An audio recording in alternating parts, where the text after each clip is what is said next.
Hi everyone, this is Lincoln. Today is 8th of December 2024, Sunday. This time I want to talk about HMM에 대해서 말씀드리도록 하겠습니다.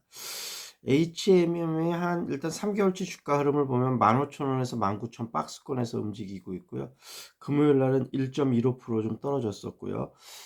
지난 10년치 주가 흐름을 보면 7만 원까지 7만 원쯤에서 시작해서 5천 원까지 떨어져서 5천 원에 계속 있다가 5만 3천 원까지 또 올라갔다가 다시 주름 미끄러져서 14,000원에서 계속 움직이고 있고, 지금 일단 3분기 실적은 상당히 좋았습니다. 3분기에 지금 영업이익이 그 1조 이상 좀 1조 4,614억 났고, 4분기에도 지금 4분기 작년 4분기 영업이익이 42억 났는데 올해는 5,880억 정도 날 것 같습니다.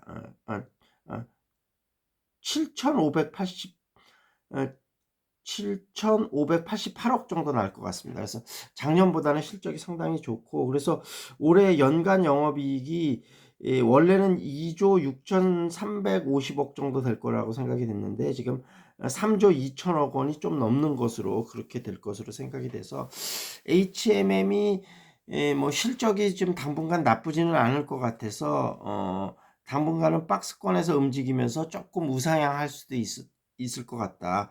요 정도 좀 보시면 될 것 같습니다. 그리고 이제 토요일 날 이제 5시에 이제 윤석열 탄핵 소추에 대한 이제 투표가 있었는데요. 뭐 여러분들 결과를 아시다시피 이제 부결이 됐죠. 국민의힘이 이제 김건희 특검법을 탄핵 소추 투표를 하고 몇 명만 빼고는 다 나갔고, 그 몇 명 중에서도 한 명 그 안철수 의원만 남아서 투표를 했고, 나머지 중진들 몇 명은 앉아 있다가 김건희 특검법이 통과가 안 되는 걸, 두 표 차이로 아쉽게 통과가 안 되는 걸 확인하고 마저 자리를 떴습니다. 그래서 방 한쪽에 어디 공간에 모아두고 거기서 뭐 의원 국민의힘 뭐라 그럴까요? 의원총회를 한다고 하면서 거의 반 구금하다시피 해서 그렇게 했는데, 혹시라도 생길 이탈표를 사전에 방지하려고 그렇게까지 한 건데, 이거는 사실 헌법 위반이 될지 좀 따져볼 부분이 좀 있을 것 같습니다. 국회 본회의가 열리는데 개별 당이 각자 회의를 한다는 건 사실 있을 수 없고 전례에도 없었던 일인데, 한번 따져보도록 하고, 이제 어떻게 보면 한편으로는 저도 굉장히 속상하고 아쉽기도 했는데, 한편으로 보면 또 이 위기가 또 기회가 될 수도 있다고 생각이 되는 게, 국민의힘이 결국은 자당의 이익을 위해서 헌법이라든지 그다음에 국민의 바람에 큰 가치를 버렸기 때문에 앞으로 대통령 지지율이라든지 아니면 국민의힘 지지율에서 엄청난 후폭풍을 겪을 것이라고 생각이 되고, 앞으로 다가오는 선거에서 굉장히 힘든 시절을 겪을 것으로 생각이 됩니다. 그래서 본인들이 뭐 결정하고 정했던 일이니까 더 중요한 일보다 작은 이익을 취했기 때문에 앞으로 또 엄청나게 좀 다가올 국민들의 후폭풍은 본인들이 감당해야 될 몫이라고 생각이 됩니다. 그래서 일단은 그런 결과가 있었으니까 앞으로 국민들의 무서운 힘을 좀 더 보여줘야 될 거라고 생각이 되고요. 여러 가지 경제적으로도 참 엄청난 대외 신인도 추락이라든지 뭐 주가 하락이라든지 그다음에 여러 가지 불안 요소 이런 것들 때문에 굉장히 국민들도 잠자기가 불안하다고, 새벽에 또 뭐 뭔 일이 터질지 몰라서 이런 정도의 상황이 되고 있으니까 이런 부분들은 좀 생각을 해봐야 될 것 같고요. 그다음에 이제 윤석열 대통령이 왜 이런 일을 겪었을까, 좀 어차피 실패할 확률이 높은데 요렇게 많은 사람들이 이제 그런 얘기들을 해서 그 부분에 대한 좀 말씀을 드리도록 하겠습니다. 윤석열이나 김용현은 이게 실패할 걸 알고 한 게 아니고, 본인들은 나름대로 성공할 가능성이 높다고 생각하고 이게 주사위를 던진 겁니다. 그 이유는 뭐냐면, 보수들 중에 이제 상당 부분, 저도 뭐 여러 가지 신념적으로는 진보고 경제적으로는 보수를 따르는데, 그 이유를 조금 설명을 드리자면, 보수는 아무래도 본인이 지금 누리고 있는 것을 계속 유지하고 싶어 하는 부분 아니겠습니까? 그래서 여러 가지 의사결정을 할 때 계산에 따라서 본인한테 이득이 되느냐 안 되냐에 따라서 결정을 하게 됩니다.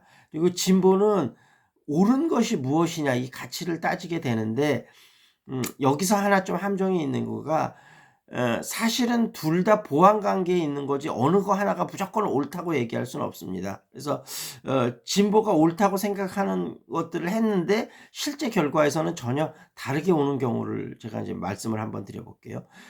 우리가 예전에 그 2년 동안 일을 하면 자연스럽게 그 정규직으로 전환이 되는 그 당시에 인제 그 진보가 그 정권을 잡았을 때인데 그 법안을 만들었었던 이유는 '야 이렇게 만들면 우리가 2 년이 지난 다음에 정말로 많은 우리 사회 비정규직 이 있었는데 정규직으로 많이 전환이 되지 않을까.' 이런 어떤 비정규직 하는 사람들을 위해서 이 법안을 만들었습니다. 근데 실제는 어떤 일이 발생이 됐냐면 기업들은 본인의 이익을 위해서 움직이는 거 아니겠습니까? 비정규직에서 정규직으로 전환이 되면 월급도 그만큼 올려줘야 되고 지출 비율이 커지잖아요. 그러니까 2 년이 되기 전에 비정규직을 잘라 버리는 겁니다. 그럼 예전에 비정규직은 월급은 작고 대우는 안 좋았지만 안정성이라도 보장이 됐었는데 인제는 2년 전에 계속 자르고 2 년마다 새로운 직장을 구해야 되다 보니까 안정성마저 떨어져 버린 겁니다. 그래서 전환율은 진짜 극히 적었거든요. 그래서 1%가 채 안 된다. 0.02% 뭐 이 정도 됐었다 그러는데 그러면 결국은 그 비정규직을 위해서 만든 법안이 오히려 비정규직의 안정성마저 해치는 이런 현상이 일어나게 됩니다. 그래서 어떤 옳은 것을 추구한다는 진보적인 마인드의 어떤 현실을 외면한 이러한 정책 집행이 결국은 더 안 좋은 결과를 많이 오게 되는 거거든요. 그러니까 우리가 어떤 선의를 위해서 정책을 만든다 하더라도 이 만든 정책이 결국은 그걸 실행하다 보면 각자가 본인들의 이익을 따라서 어떻게 움직이느냐 이 부분을 정말 정밀하고 철저하게 계산을 해야 됩니다. 그래서 이 뭐라고 할까요? 그 윤석열이나 김용현이나 이런 사람들은 어떤 본인들이 철저하게 계산에 따라서 그렇게 비상계엄을 하고 군대를 철저하게 보내서 국회의원이 그 계엄 해제를 못하도록 할 수만 있다면 본인들이 충분히 성공할 수 있다고 생각을 하고 그다음에 국회의원을 가두고 해산하고 이런 조치가 될 거라고 생각이 됐었는데 거기서 그러니까 철저하게 모든 걸 계산으로만 따졌었죠. 근데 그것을 움직이는 중간 간부들이나 이런 부분들은 우리가 뭐 광주 사태라든지 이런 것에서 실제 그런 명령을 직접 했을 때 어떤 그 명령을 하다란 중간 간부들도 처벌을 받지 않습니까? 그래서 그 국회의원실을 쳐들어가서 국회의원들을 잡아들이거나 이럴 때 거기에 대해서 중간중간에 의심이 들었던 거죠. '야 이걸 정말로 해도 되나?' 그러니까 어 이 모든 사물을 이해할 때는 계산 플러스 기본적인 정당성 이 두 가지를 같이 갖고 우리가 좀 인간을 이해를 해야 됩니다. 근데 윤석열이나 김용현은 그 정당성이라는 부분을 이해를 못했기 때문에 결국은 이 비상계엄이 성공하지 못했었던 거고 그다음에 진보적인 마인드를 가진 사람들은 모든 많은 것들이 계산에 의해서 움직이고 이것들이 정당성으로만 움직일 거라고 아까 얘기했다시피 그 일요 그 뭐죠? 그 파트타임 근로자들 그 부분처럼 '아 내가 이렇게 선한 정책을 이런 마인드로 폈어도 전혀 다른 결과가 나올 수 있다는 것. 이것을 잘 인식을 하시고 우리가 이번에 비상계엄 아직도 후폭풍 탄핵이 결정되지 않았기 때문에 이 내란 명백한 내란과 이렇게 된 세력들을 우리가 적절하게 규제하지 못했다는 이 부분들 다시 한번 반성을 하면서 어떤 식으로 전략을 펼쳐 나가야 될지 생각을 해 봐야 될 거라고 생각이 됩니다. 여기서 마무리 짓겠습니다. That's it. This is Lincoln. See you next time.